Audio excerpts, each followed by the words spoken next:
Saudara, di tengah pandemi corona, kejahatan penyebaran narkoba masih terus berlangsung.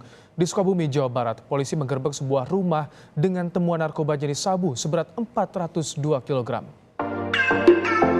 Arti narkoba. Narkoba sendiri adalah penggabungan dari dua kata, yaitu narkotika dan obat-obatan. Narkotika adalah zat atau obat, baik yang bersifat alamiah maupun sintetis, yang dapat menimbulkan efek penurunan kesadaran, halusinasi, serta daya rangsang. Obat-obatan tersebut dapat menimbulkan kecanduan jika pemakaiannya berlebihan. Pemanfaatan dari zat-zat itu adalah sebagai obat penghilang nyeri serta memberikan ketenangan. Ciri pengguna narkoba: perubahan fisik, terlihat lebih kurus, berkulit pucat, pupil yang membesar, gigi yang membusuk, rambut yang lebih sedikit, memiliki luka yang tak kunjung sembuh, dan mata yang kering atau berwarna merah. Sulit beraktivitas, karena narkotika mampu mengurangi energi emosional penggunanya, sehingga pengguna akan kesulitan dalam menikmati aktivitas yang dulu disenangi. Pengguna juga mudah sakit karena daya tahan menurun, sehingga mudah mengalami infeksi bakteri seperti pneumonia, flu, dan lain-lain. Sakau. Hal ini terjadi apabila pengguna tidak dapat asupan narkotika. Saat sakau, ciri-ciri pengguna akan mengalami gejala berupa sakit kepala, menjadi sangat cemas, detak jantung makin cepat, mengalami serangan panik, dan menggigil. Kemudian, halusinasi dan delusi. Ciri-ciri pengguna narkoba satu ini akan muncul bila adiksi yang dialami sudah parah. Pengguna narkoba dapat kehilangan kontak dengan realita, serta mudah berhalusinasi dan berdelusi. Ciri-ciri dan jenis narkoba berdasarkan efek yang ditimbulkan. Yang pertama yaitu halusinogen. Pengguna narkoba jenis ini memiliki halusinasi yang kuat pada saat melihat suatu hal atau benda yang sebenarnya tidak ada. Contoh narkoba yang memberi efek seperti ini adalah kokain dan LSD. Yang kedua yaitu stimulan. Jenis narkoba yang berefek untuk mempercepat kinerja jantung dan otak lebih dari biasanya. Pengguna narkoba jenis ini akan memiliki tenaga ekstra. Efek lainnya adalah si pengguna merasa lebih senang dan gembira untuk sementara waktu. Kemudian ada depresan, yaitu jenis narkoba yang memiliki sistem kerja dengan cara menekan sistem saraf pusat sehingga mengurangi aktivitas fungsional tubuh.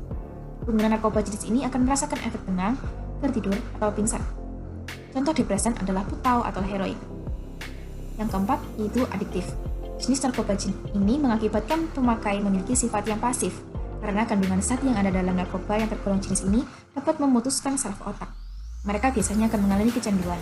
Pengguna biasa akan selalu ingin dan ingin lagi mengkonsumsi narkoba jenis ini. Contohnya adalah ganja, heroin, dan putau. Dampak negatif dari penggunaan narkoba. Yang pertama adalah dehidrasi. Penyalahgunaan zat tersebut itu bisa menyebabkan keseimbangan elektrolit berkurang. Akibatnya badan kita itu kekurangan cairan. Nah, kalau efek ini kejadian terus-menerus, badan itu akan kejang-kejang, terus muncul halusinasi, terus juga bisa menyebabkan rasa sesak pada bagian dada.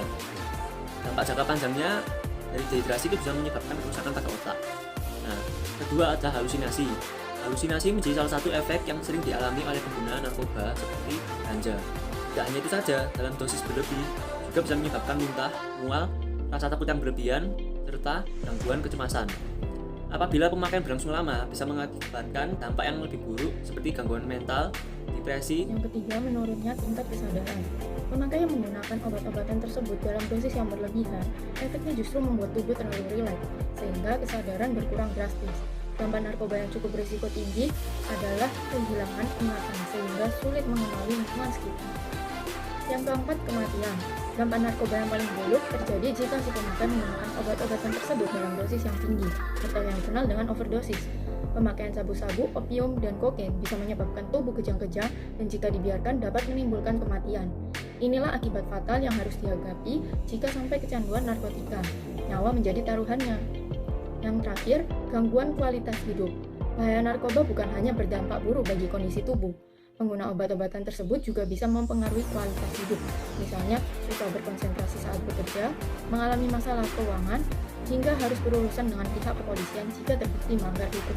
Ada 4 cara yang dapat dilakukan untuk mengatasi pecandu nafsa. Nah, apa sih langkah yang pertama? Langkah yang pertama adalah pemeriksaan. Pemeriksaan ini dilakukan oleh dokter ataupun terapis untuk mengetahui sejauh mana pecandu ini harus mengkonsumsi narkoba dan juga ketergantungannya itu seperti apa sih di dalam kehidupannya. Nah, yang kedua itu apa?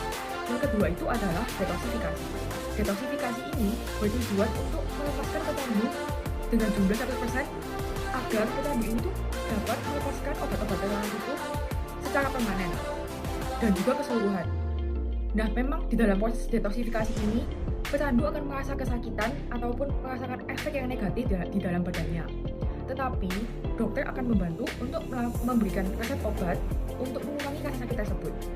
Yang ketiga adalah stabilisasi. Nah, stabilisasi ini harus dilakukan untuk memberikan efek jangka panjang dan juga permanen kepada pecandu yang sudah terlepas dari obat-obatan terlarang tersebut, sehingga pecandu itu tidak cepat kembali dan terjerumus lagi ke dalam obat-obatan itu.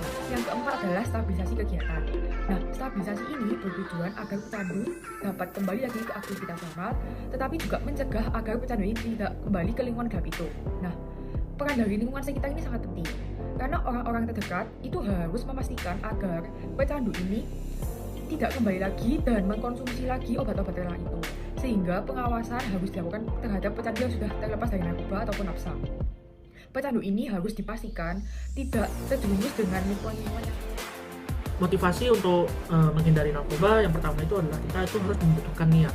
Ketika kita memiliki sebuah niat, terutama niat tersebut adalah untuk hal yang baik, tentu saja hasil yang akan kita peroleh pasti akan baik juga. Nah, setelah kita memiliki niat untuk menghindari narkoba, maka kita juga harus memiliki adanya kemauan untuk menghindari narkoba. Kenapa? Karena niat dan kemauan ini adalah hal yang tidak boleh dipisahkan, di mana niat yang sungguh-sungguh berarti kita juga harus memiliki kemauan untuk melakukan niat tersebut. Nah, jadi ketika kita memiliki niat dan kemauan untuk menghindari narkoba, maka disitulah cara kita untuk menghindari narkoba, karena di mana ada kemauan di situ pasti ada jalan. Nah, dan yang ketiga adalah kita harus memiliki sebuah keteguhan hati, di mana kita harus menyadari bahwa narkoba ini akan membawa dampak buruk bagi hidup kita, di mana banyak orang yang masih menyayangi kita, orang tua dan teman-teman yang masih menyayangi kita, sehingga energi positif dari orang-orang yang mencintai kita dapat membawa kita terbebas dari narkoba. Jadi hiduplah dalam kesehatan dan jangan sampai terjerumus dalam narkoba. Don't drug yourself down.